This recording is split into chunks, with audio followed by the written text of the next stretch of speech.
नमस्कार दोस्तों, I hope you are doing well. आज का हमारा टॉपिक है फैक्टर्स कंट्रोलिंग लैंडफॉर्म डेवलपमेंट। अब सबसे पहले लैंडफॉर्म डेवलपमेंट क्या होते हैं, लैंडफॉर्म्स क्या होते हैं। Landforms are the 3D structure 3D structure of the earth surface, जिसमें क्या बहुत सारी चीज़ें इंक्लूड होती हैं। For example mountains, plains, plateaus, valleys, hills and etcetera. These landforms अब क्यों डेवलप होते हैं, ये लैंडफॉर्म्स क्या क्या रीज़न है इनके डेवलप होने का, और ये इतने अनइवन ही क्यों होता है। माउंटेन इतना बड़ा जा रहा है, प्लेट्यू इतना छोटा जा रहा है, प्लेन्स पे तो कुछ है ही नहीं। और ऐसा भी नहीं होता कि हम ये कह दें कि कल मेरे घर के बाहर एक माउंटेन बना। They can not happen. ये बहुत ही स्लो एंड स्टेडी प्रोसेस है जो कि बहुत सालों से बनता आ रहा है और आज भी इनकी फॉर्मेशन जारी है। हम हिमालयाज़ को बोल सकते हैं, आज भी वो राइज हो रहे हैं बिकॉज ऑफ देयर फोल्डिंग। अब ये सारे कॉन्सेप्ट हम बाद में पढ़ेंगे प्लेट टेक्टोनिक्स के टाइम पे, जब हम प्लेट टेक्टोनिक्स थ्योरी पढ़ रहे होंगे। अब यहाँ पे सिंपली हम देख लेते हैं कि लैंडफॉर्म्स है क्या और इसको हम कैसे डेवलप कर सकते हैं, कैसे डेवलप होते हैं। Now, why do landform develops and why the earth surface is uneven? अब अर्थ क्रस्ट एक डायनामिक एंटिटी है। इसमें हमारा अर्थ क्रस्ट वर्टिकल भी मूव करता है और हॉरिजॉन्टल भी मूव करता है। अब ये वर्टिकल और हॉरिजॉन्टल मूव क्यों करते हैं? Due to the geothermal gradients. Geothermal gradients क्या होते हैं?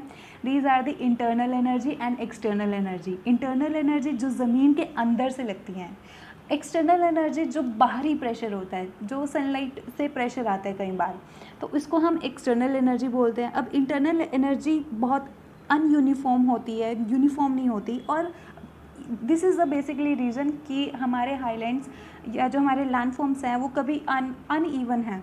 कभी माउंटेन बन रहा है तो कभी प्लेट्यू बन रहा है, कभी प्लेन्स हैं तो कभी डीप सी है। ये सब लैंडफॉर्म्स के ही फीचर्स हैं एज शोन इन पिक्चर। हमारे यहाँ पे माउंटेन की पिक्चर दी है, हिल्स की पिक्चर दी है, इसके बाद प्लेन्स की पिक्चर दी है।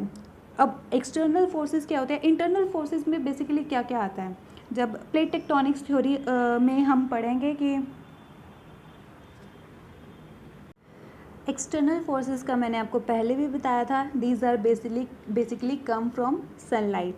अब ये क्या होती है? वेदरिंग हो सकती है, इरोजन हो सकती है, और इन दो छोटे छोटे मूवमेंट से एक मास मूवमेंट होता है, मास चेंज होता है एक स्ट्रक्चर में, जो कि दूसरे एक लैंडफॉर्म को दूसरे लैंडफॉर्म में कन्वर्ट कर देता है। मतलब माउंटेनियस लैंडफॉर्म को प्लेट्यू लैंडफॉर्म में कन्वर्ट कर देगा, या माउंटेनियस लैंडफॉर्म को हिल लैंडफॉर्म में कन्वर्ट कर देगा। यहाँ पे एग्जांपल भी दिया हुआ है, फोर्स ओवर टाइम। अगर ये स्टेडी चलती रहे, अगर आप 1-2 दिन प्रेशर एक्सर्ट करती रहोगे किसी चीज़ पर या माउंटेन पर, अगर आप 1 या 2 दिन विंड का प्रेशर एक्सर्ट करोगे तो कुछ नहीं होगा, कुछ खास फर्क नहीं पड़ेगा। लेकिन सालों साल अगर वही प्रोसेस चल रहा है तो एक दिन वो माउंटेन ख़त्म भी हो सकता है बिकॉज ऑफ द लैंडफॉर्म। और यही फीचर्स हमारे लैंडफॉर्म में देखे जाते हैं, इसी वजह से हमारे सारे लैंडफॉर्म में फीचर्स देखे जाते हैं। अब कंट्रोलिंग फैक्टर्स क्या होते हैं लैंडफॉर्म्स को? कोई इतना बड़ा जा रहा है, कोई छोटा जा रहा है, कोई कैसा बन रहा है, इतने सारे वेरिएशंस क्यों बनते हैं? अब ये बहुत सारे फैक्टर्स पे डिपेंड करता है, like rock composition and parent rock. Rock composition कैसी होती है, ये देखिए, ये है रॉक कंपोजिशन। अब ये रॉक सॉफ्ट भी हो सकती है, हार्ड भी हो सकती है। जितनी जो रॉक जितनी सॉफ्ट होगी उसको उतना इरोड करना, उतना वेदर करना ज़्यादा आसान होगा। जो रॉक जितनी हार्ड होगी उसको इतना इरोड करना, उतना ही वेदर करना बहुत ज़्यादा मुश्किल हो जाएगा। तो वो ज़्यादा टाइम लेंगी एक फॉर्म से दूसरे फॉर्म में चेंज होने के लिए, और जो सॉफ्ट रॉक होंगी वो जल्दी एक फॉर्म से दूसरे फॉर्म में कन्वर्ट हो सकती हैं। Result of these hard rock and soft rock, hard rock से ज़्यादा जल्दी इरोजन और वेदरिंग हो जाती है, सॉफ्ट रॉक से हार्ड रॉक से बहुत लेट वेदरिंग और इरोजन होती है, सॉफ्ट रॉक से बहुत जल्दी वेदरिंग और इरोजन हो जाती है। इसका अब ये मतलब है डिफरेंट ये जो रीजन है, डिफरेंट रीजन पे डिफरेंट लैंडफॉर्म्स डेवलप होते हैं, क्योंकि क्लाइमेट सब जगह एक नहीं है और सिचुएशन सब जगह एक नहीं है जो कि रिक्वायर्ड है लैंडफॉर्म के ट्रांसफॉर्म होने में। तो दीज आर द रीज़न जिसकी वजह से एक फॉर्म से दूसरे फॉर्म में लैंडफॉर्म चेंज हो सकता है, और the factor of controlling landform, this is a one region. Now the second is relief feature. Relief feature क्या होगा? It is the difference between high elevation and low elevation. High elevation में मैं क्या count कर सकती हूँ? Himalayas को count कर सकती हूँ। लो एलिवेशन में मैं अरावलीज़ को काउंट कर सकती हूँ। तो हाई एलिवेशन में जितना ज़्यादा इरोजन होगा उतनी ज़्यादा हाई रिलीफ्स मिलेंगी, ठीक है। और जितना ज़्यादा हाई रिलीफ होगा उसमें वो एक्सर्ट करेगा high gravitational force which leads to mass movement and landslides. And these are the relief features. These are continents, continent shelf, continental slope. These are the bottom relief features basically, क्योंकि ये सी के अंदर हमें दिखाई दे रही हैं सब सारी के सारी। हमें माउंटेन्स अगर हमें सरफेस के ऊपर देखना है तो दीज आर माउंटेन्स। अब आते हैं जियोग्राफिकल स्ट्रक्चर्स पे। This is the second feature of the second controlling factor of the landform. इसमें बहुत सारे फीचर्स अंदर आ जाते हैं, जैसे landform layers, fault, orientation, inclination of layer, presence and absence of joint, hardness और सॉफ्टनेस, केमिकल सेंसिटिविटी। लेयर्स क्या होते हैं? लेयर्स आपको पिक्चर में दिखे हैं। अब एक काम करते हैं, अगर आपके सामने कोई वोल्केनो एरप्ट हो जाता है, भगवान करे ना हो, पर फिर भी आप देखो, उसको ऑब्जर्व करो, हर बार एक ही टाइप का लावा उसमें से नहीं निकलेगा। तो हर बार डिफरेंट, कभी एसिडिक होगा, कभी बेसिक होगा, मतलब किसी में सिलिका कंटेंट ज़्यादा होगा, किसी में सिलिका कंटेंट कम होगा। तो वहाँ से जो लावा निकलेगा वो हमेशा डिफरेंट काइंड ऑफ का होगा। तो वो डिफरेंट लेयर अर्थ सरफेस पे बनाता चलेगा। डिफरेंट लेयर बाद में वो कंसोलिडेट हो जाएगा और एक डिफरेंट टाइप ऑफ आपके पास रॉक फॉर्मेशन मिलेगी। तो ये उसी की एक इमेज मैंने लगाई है, जो कि दिखने में बहुत ब्यूटीफुल लग रहा है, बट उतना ही इसकी फॉर्मेशन में उस टाइम लगा होगा, क्योंकि वोल्केनिक इरप्शन भी इतना जल्दी जल्दी नहीं होता है, वो भी एक स्लो एंड स्टेडी प्रोसेस है। उसके बाद आ जाता है एक्सोजीनियस एजेंट। एक्सोजीनियस एजेंट क्या होते हैं? एक्सोजीनियस एजेंट जो मैंने बताया था अर्थ के सरफेस के ऊपर होते हैं। ये बेसिकली एक्सटर्नल एनर्जी का काम करते हैं, जो कि मैंने पहले भी आपको बताया था। तो एक्सटर्नल एनर्जी क्या हो सकती है? एक्सटर्नल एजेंट का काम करते हैं बेसिकली, जहाँ जो लिखा है यहाँ पे, water, wind, ice, current, wave and tidals. These are the external forces और एजेंट जो कि किसी भी माउंटेनियस फीचर को इरोड करने में मदद करते हैं या उसको विदर करने में मदद करते हैं। तो एंड उससे अगला है क्लाइमेट। क्लाइमेट के लिए भी दो फैक्टर्स हमारे रिस्पॉन्सिबल हैं, एक तो टेम्परेचर, दूसरा ह्यूमिडिटी। अब टेम्परेचर तो हमें पता है दीदी, लेकिन ह्यूमिडिटी क्या होता है? Humidity is a presence of water vapour in the air. Presence of water vapour in the air.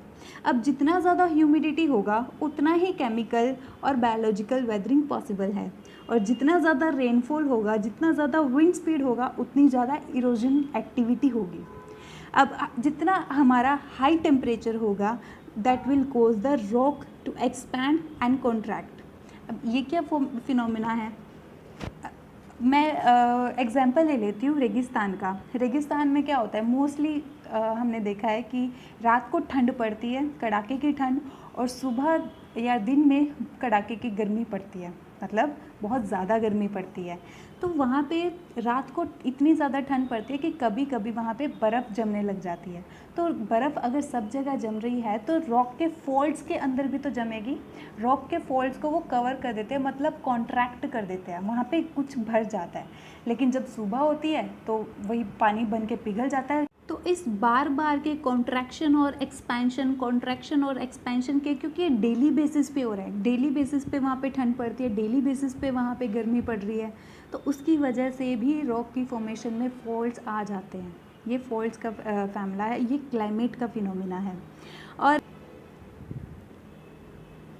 अब ये जो लैंडफॉर्म्स मैंने आपको पहले भी बताया था, इन लैंडफॉर्म्स का एक ही जगह पे सारा का सारा फैक्टर्स इंक्लूड नहीं होता, ये डिफरेंट रीजन में वेरी करते रहते हैं। लाइक मैंने यहाँ पे रेगिस्तान का स्पेसिफिक एग्जांपल दिया, तो वहाँ पे ये क्लाइमेट फैक्टर बहुत ज़्यादा काम करेगा, लेकिन कहीं पे बिल्कुल सर्दी ही पड़ रही है लाइक पोलर रीजन में, तो वहाँ पे इतना फैक्टर काम नहीं करेगा, क्योंकि 6 महीने बाद वहाँ पे थोड़ा धूप सनलाइट दिखने को मिलेगा, तो वहाँ पे कोई काम नहीं करेगा। तो हम ये नहीं कह सकते कि एक ही process all over the world हमें दिखेगा।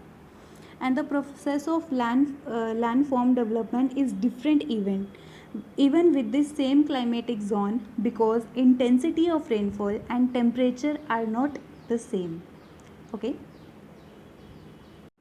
Next one is energy.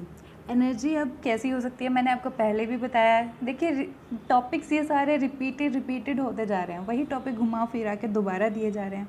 Energies are external और इंटरनल।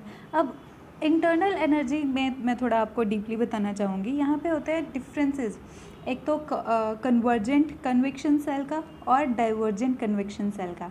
ये कन्वर्जेंट सेल क्या, कन्वेक्शन सेल क्या होता है? कन्वेक्शन सेल, हम दोबारा से कहती हूँ, प्लेट टेक्टोनिक्स थ्योरी बहुत इंपॉर्टेंट थ्योरी है, हम थोड़े बाद में पढ़ेंगे जब टॉपिक्स के सीरीज़ में मैं चलना चाह रही हूँ। तो कन्वेक्शन सेल बेसिकली ये होता है कि ये these are responsible for the movement of the earth crust. ठीक है, तो ये इंटरनल फोर्सेस में आते हैं क्योंकि ये अर्थ क्रस्ट को मूव कर रहे हैं।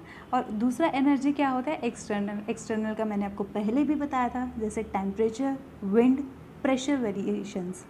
तो दीज आर दी एनर्जीज़। इससे नेक्स्ट जो आता है कंट्रोलिंग फैक्टर, वो है बायोलॉजिकल एक्टिविटी। अब बायोलॉजिकल एक्टिविटी क्या होता है? अब हम क्या करेंगे इसमें? हम नहीं करेंगे, बेसिकली प्लांट्स करेंगे। प्लांट्स एज अगर वेजिटेशन हो तब हमारी केमिकल वेदरिंग बढ़ जाती है। केमिकल वेदरिंग कैसे बढ़ जाती है? तो क्या ये जो वेजिटेशंस होते हैं ये एसिड रिलीज़ करते हैं, ये मॉइस्चर रिलीज़ करते हैं ऑन दी रॉक्स, जो कि कुछ ना कुछ इम्पैक्ट डालते ही रहते हैं। These are the biological factor.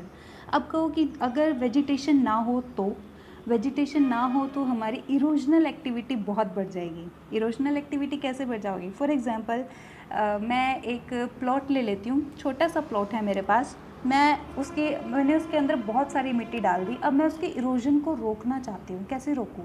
मैं वहाँ पे प्लांट्स लगा दूँगी। उसके प्लांट्स की जो जड़ें हैं, रूट्स हैं, वो मिट्टी को जकड़ के रखेंगी, जिससे मेरी सॉइल का इरोजन नहीं होगा। और एक और मेथड मैं यूज़ कर सकती हूँ कि उसकी जितनी भी बाउंड्रीज़ हैं, मैं बाउंड्रीज़ पे प्लांट कर दूँ, और वहाँ की एक तो जड़ों का बेनिफिट मुझे होगा, दूसरा जो विंड का फैक्टर है उसको मैं रोक सकती हूँ। बड़े बड़े जब प्लांट्स हो जाएंगे तो वो विंड को एक तरीके से रोकने का काम करेंगे। विंड मेरे सॉइल पर नहीं पड़ेगी तो वो उड़ के नहीं जाएगी। तो these are the basic factor जो कि बायोलॉजिकल एक्टिविटी के अंदर आता है to controlling the land forms. इससे नेक्स्ट आता है humans. We are the humans. So human activity में क्या होगा? हम एग्रीकल्चर करते हैं, हम डैम्स बनाते हैं, हम इंफ्रास्ट्रक्चर बनाते हैं, हम ब्रिक मेकिंग का काम करते हैं।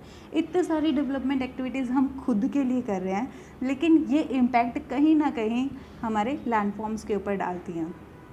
और इसके आगे मैंने यहाँ पे कुछ प्रीवियस ईयर क्वेश्चन पे दे रखे हैं, इसको आप ज़रूर ट्राई करिएगा सॉल्व करने की। आई होप मैंने बेसिक आइडिया आपको दे दिया हो। तो आज के लिए इतना ही, कल मिलते हैं एक नए टॉपिक के साथ। तब तक के लिए keep learning and thank you.